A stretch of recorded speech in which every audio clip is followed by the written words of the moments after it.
আমার এই ভাইটি কি বলে একটু শুনে যান।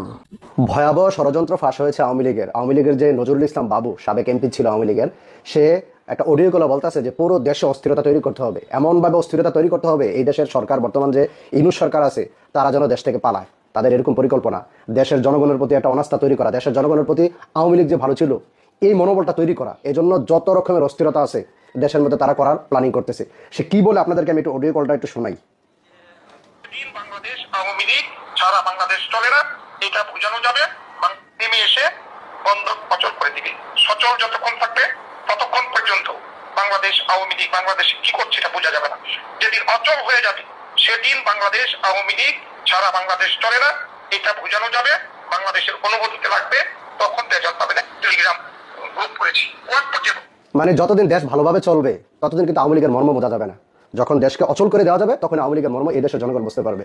তাদের এই পরিকল্পনা দেখছেন কি ভয়াবহ ষড়যন্ত্র। তাই বাংলাদেশের প্রত্যেকটি জনগণকে বলবো যে সবাই নিজের স্ব স্ব অবস্থান থেকে অবশ্যই সতর্কতা অবলম্বন করবেন।